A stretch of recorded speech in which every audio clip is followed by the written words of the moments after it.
Hello students, my name is Satish Kumar, and in this video lecture I am going to present the electromagnetic wave characteristics in various mediums.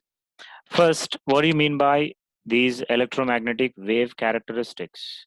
Once we generate the electromagnetic waves from the Maxwell equations that we have got from various laws, what we'll do is we'll try to propagate these electromagnetic waves through various materials. Generally, around us, if you come across the different types of materials, we can basically classify them into only four types.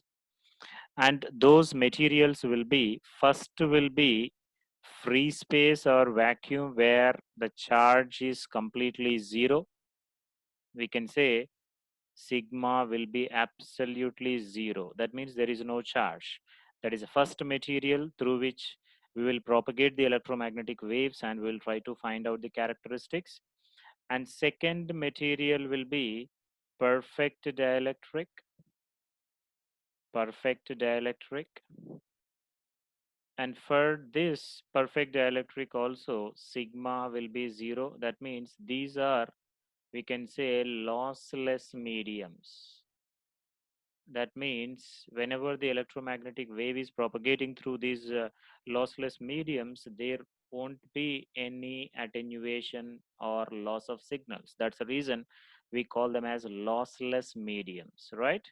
And when we come to the third type of material, which is a good dielectric,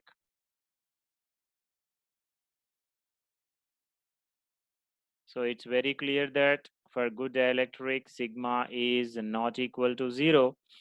Generally, we can say the sigma will be minus 2 to 10 power 1 or 10 power 2. So we can consider they are good dielectric materials.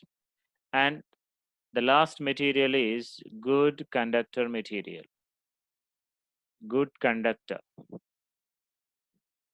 So here the sigma for the good conducting material will be of the order of 10 power 7 moles per meter. Okay, for various materials, the sigma will be generally of the order of 10 power 7, like copper, aluminum, silver, gold. There are several good conducting materials that will have, and for all, the conductivity is generally of the order of 10 power 7. So all these materials basically will be classified on the base of sigma itself. When sigma is 0, we will be getting two types of materials, that is free space and perfect dielectric. When sigma is not equal to 0, we'll be calling that as good dielectric. And for that, we'll have one more condition, that is sigma by omega epsilon very, very smaller than 1. We'll be seeing that later. And for good conducting material, sigma by omega epsilon will be very, very greater than 1. These are the four mediums through which we are going to find out the electromagnetic wave characteristics. What do you think the electromagnetic wave characteristics means? That means once you have generated the electromagnetic waves and propagating through, let's say, free space, what are the changes that is going to happen in that electromagnetic wave? The first change generally that we observe is the attenuation constant, that is alpha. That means how much is the amplitude of the signal or power of the signal that is going to change, decrease or increase, that we are going to find out by using this alpha. And second is, as the wave is getting changing its frequency continuously, its beta is also going to change. Whether it is increasing or decreasing, we are going to find out in these characteristics. So this is attenuation constant. Alpha is called as attenuation constant, and beta we call it as phase constant. So once we get phase constant, the another parameter which is also important is phase velocity, because how much is the velocity through which the electromagnetic wave is propagating through that particular free space or perfect dielectric or any other medium. With what velocity the electromagnetic wave is propagating is called as phase velocity, right? And what is the impedance of that particular electromagnetic wave when it is propagating through various means.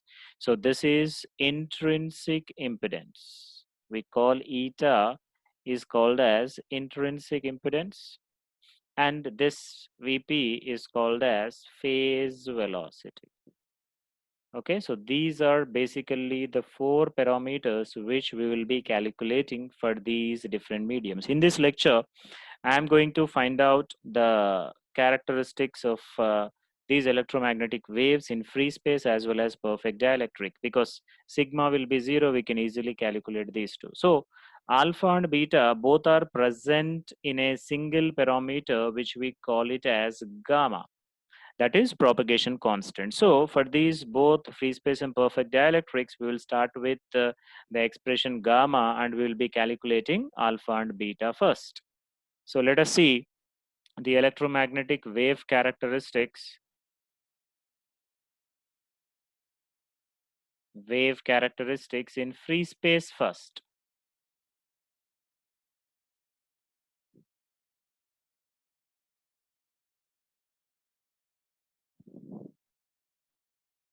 So for free space, let us try to write all the conditions.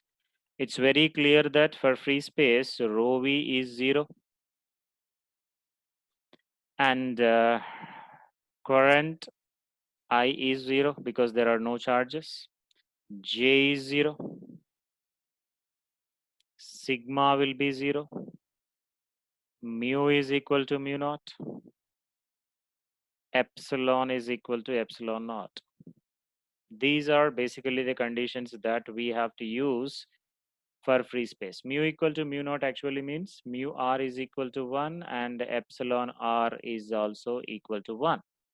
So let us use these conditions and we'll try to find out alpha, beta, phase velocity, and intrinsic impedance. These four parameters we'll try to find out in this free space. First, we'll start with the propagation constant, which we know it already, right? So we know that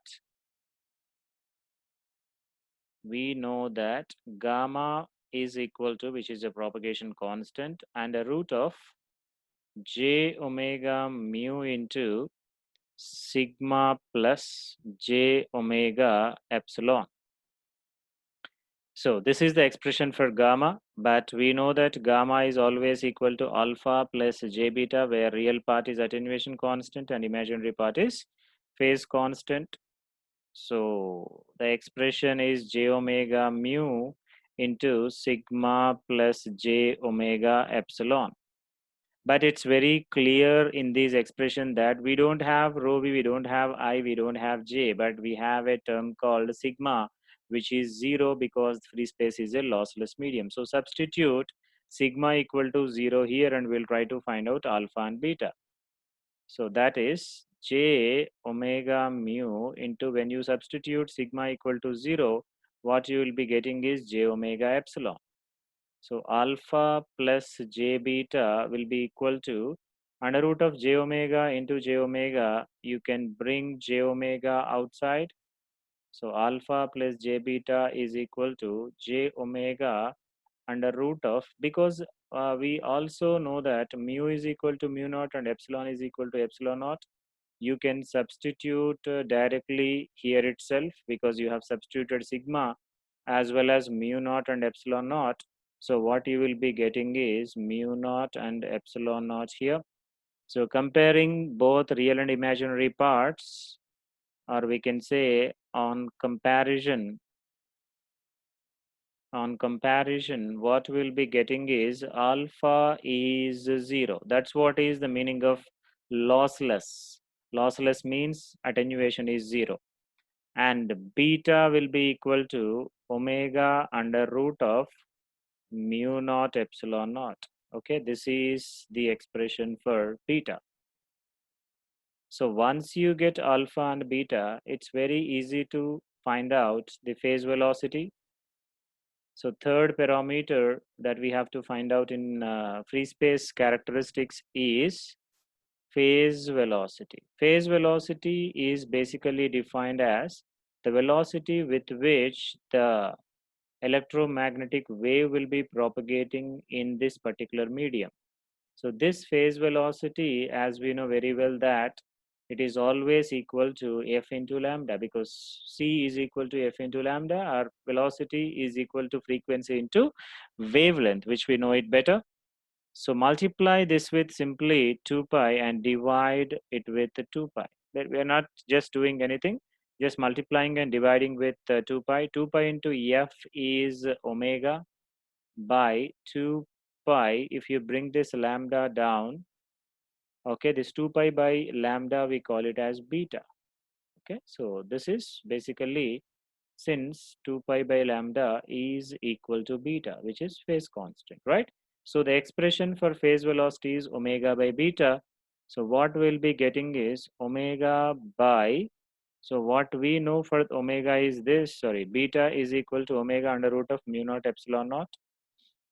So beta will be equal to omega under root of mu naught epsilon naught. So here omega omega getting cancelled, and this expression 1 by under root of mu naught epsilon naught is the velocity in free space, which we also denoted by c, because this value will be absolutely equal to 3 into 10 power 8, because mu naught is 4 pi into 10 power minus 7, and epsilon naught is 1 by 36 pi into 10 power 9.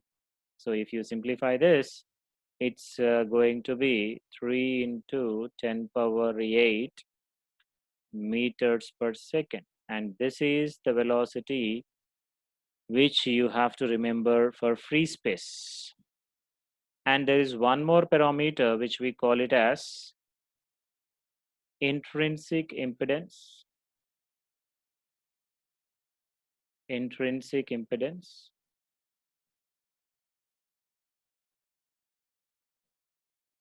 Which we denote here by eta, and this will have a direct expression which we call it as under root of j omega mu by sigma plus j omega epsilon. But for free space, we know that sigma is 0, mu is mu naught, and epsilon is epsilon naught. We just need to substitute that, and a root of j omega mu will be mu naught by sigma will be 0 j omega epsilon naught. This and this getting cancelled. So eta, or we can say it is eta naught, because in free space, which is absolutely equal to under root of mu naught by epsilon naught. Again, substitute the values, 4 pi into 10 power minus 7 by, it is 1 by 36 pi into 10 power 9 is absolutely equal to 120 pi, or its value is equal to 377 ohms. You have to remember this. So these are the 4 characteristics in free space. Next, we'll be moving on to the second one, which is electromagnetic wave characteristics.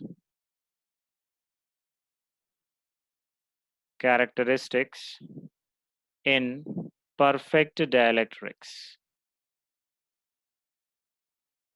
Perfect dielectrics.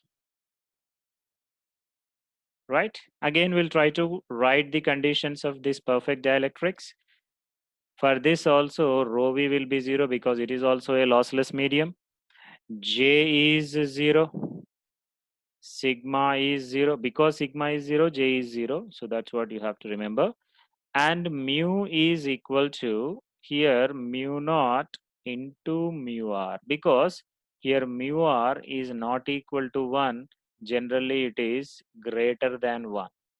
And epsilon is equal to epsilon naught into epsilon r.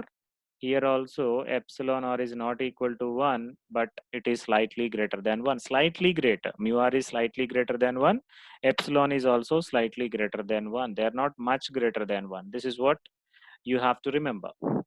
Now, we'll try to find out the first one, which is alpha and beta. So first alpha and beta we will be calculating from again gamma, because gamma will be equal to j omega mu into sigma plus j omega epsilon, and gamma will always be equal to alpha plus j beta. Again substitute the same thing, j omega, but here instead of mu naught, here you just need to put mu into sigma is 0, epsilon is also simply epsilon. So j omega will come out under root of mu into epsilon. Now you can further simplify this as j omega into mu can be written as mu naught into mu r, and epsilon can be written as epsilon naught into epsilon r. So you can further simplify this as mu naught epsilon naught, you write it one place, mu r epsilon r you write at other place, right? So this is alpha plus j beta, and we can compare the real and imaginary parts on both sides. Again alpha again will be 0, and beta, which is a very very important question, is equal to mu naught epsilon naught under root into mu r epsilon under root. Okay, so this is the expression for the phase constant. This is slightly greater than the phase constant that we have got in free space, because up to this it is same, but this is an extra term. As I said, mu r and epsilon r are slightly greater than 1, so beta will be slightly greater. So whenever beta is slightly greater, as we know, the phase velocity and beta are inversely proportional with each other. As beta is increasing, phase velocity should decrease. So in the previous case for free space, phase velocity we have got it as 3 into 10 power 8 meters per second. Now its value is going to be slightly lesser compared with the previous. Now we'll try to find out what is phase velocity. So phase velocity, here it is denoted by Vp, which is always equal to omega by beta, but beta, which we have got it as omega under root of mu naught epsilon naught into under root of mu r epsilon r. So this and this getting cancelled, what you will be getting is under root of mu naught epsilon naught 1 by under root of mu r epsilon r, again 1 by of it, right? So this we can write it as C, because we have already got in the previous expression. So we can write it as C by under root of epsilon r mu r. This is the expression for the phase velocity in perfect dielectrics. And the last expression which we have to calculate is intrinsic impedance.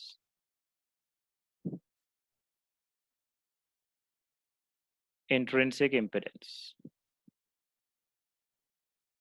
which is denoted by eta. It's not eta naught now, but we know this expression already, which is under root of j omega mu by sigma plus j omega epsilon. Sigma will be 0, mu is mu naught into mu r, epsilon is epsilon naught into epsilon r. So now what will be left is j omega mu by j omega epsilon. These two gets cancels, and under root of mu can be written as mu naught into mu r. Epsilon is epsilon naught into epsilon r. Split this, under root of mu naught by epsilon naught into under root of mu r by epsilon r. But this value will be fixed, which is 377 into under root of mu r by epsilon r. So this is your expression for intrinsic impedance. 377 into mu r by epsilon r. So you cannot say this intrinsic impedance is greater or lesser than the previous value is 377, but sometimes mu r may be greater, sometimes epsilon r may be greater. So the value of intrinsic impedance in perfect dielectric may be slightly larger or slightly smaller compared with the value in free space. So these are the wave characteristics both in free space as well as perfect dielectrics. Okay, thank you. If you like my video lectures, please subscribe my channel